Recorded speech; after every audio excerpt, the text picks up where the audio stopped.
C'est avec eux, c'est pour l'avenir durable que nous allons construire.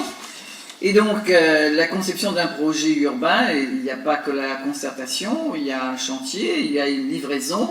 Voilà, il y a un concours qui est lancé aussi pour qu'on puisse nommer les rues, avoir aussi un nom pour cette zone. Donc là, on est dans la phase de concertation, la fin de la phase de concertation, qui lance après les phases et les procédures d'aménagement. Donc on espère créer la ZAC formellement troisième trimestre de cette année, pour qu'en 2023, on soit vraiment dans la phase de construction et d'aménagement de cette zone avec la construction des premiers éléments. Vers le quartier de l'Étang, en face du cinéma, c'est à partir de là que la ville va commencer à se construire. Dans le même temps, la région est en train de prolonger l'axe mixte de Cambrai et ça sera la porte d'entrée de ce nouveau quartier de la commune de Saint-Paul et donc de l'écocité du TCO. Alors la concertation, on l'a fait à plusieurs niveaux. On a fait des réunions, on a associé les habitants, on a associé beaucoup de sportifs, les cyclistes ont été les premiers à répondre présents. Donc on a fait une balade au cœur de cette écocité où il y a des pratiques. Donc la place du vélo est importante puisque c'est une zone qui est plate, donc les pistes cyclables, les zones aménagées. Mais surtout, ce qui est important, c'est qu'on a associé les enfants des écoles primaires, mais aussi des collèges, et on voit que les enfants veulent inclure tout le monde dans cette ville, que ce soit la création d'un orphelinat, la création des lieux intergénérationnels avec les personnes âgées, les SDF, qui est vraiment une place pour les SDF, et surtout la place des animaux. Les enfants souhaitent aussi qu'il puisse y avoir une animalerie et un refuge pour les animaux, et pas de faire ce qu'il y a actuellement dans le cadre des rues qu'on peut voir ici et là. Donc les enfants ont vraiment un spectre très large. On a associé l'ensemble des habitants et chacun a pu se positionner. La question aussi d'un cimetière intercommunal, parce qu'on sait que les cimetières sont aujourd'hui saturés, donc on voit bien qu'on souhaite mettre ce qui manque aujourd'hui dans la ville et que ce soit une ville cohérente, une ville écologique et une ville qui accepte tout le monde, ceux qui ont de l'argent, ceux qui n'ont pas d'argent, des logements pour tout type d'habitants, mais aussi diverses fonctions, le loisir, le commerce de proximité qui est plébiscité et bien sûr diminuer la place de la voiture. Donc depuis plusieurs mois qu'on a repris ce projet au niveau de l'intercommunalité, on s'est rendu compte qu'il manquait une âme, il manquait l'humain, il manquait l'identité réunionnaise. Donc c'est pour ça qu'on a associé un groupe d'historiens, de personnes des milieux culturels pour que cette ville, chaque réunionnais s'y retrouve.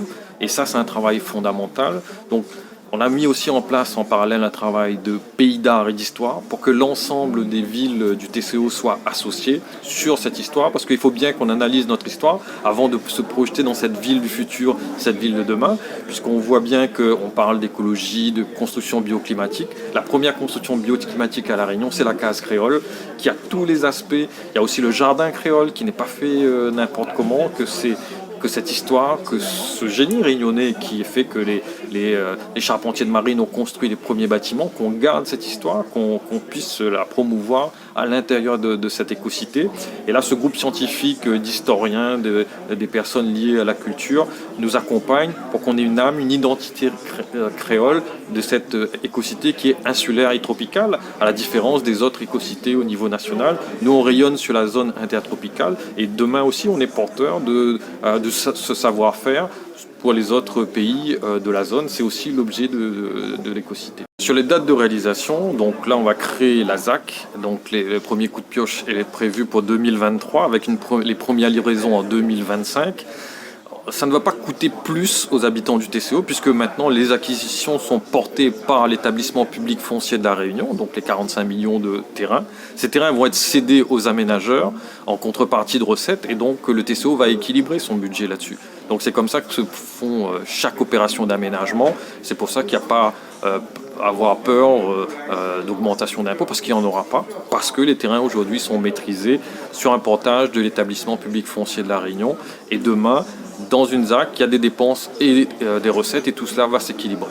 On a lancé ce projet en 2009 avec l'état d'esprit. Là, on récupère ce projet avec un maître mot, c'est la réalisation. Maintenant, il faut concrétiser cette ville, il faut la construire.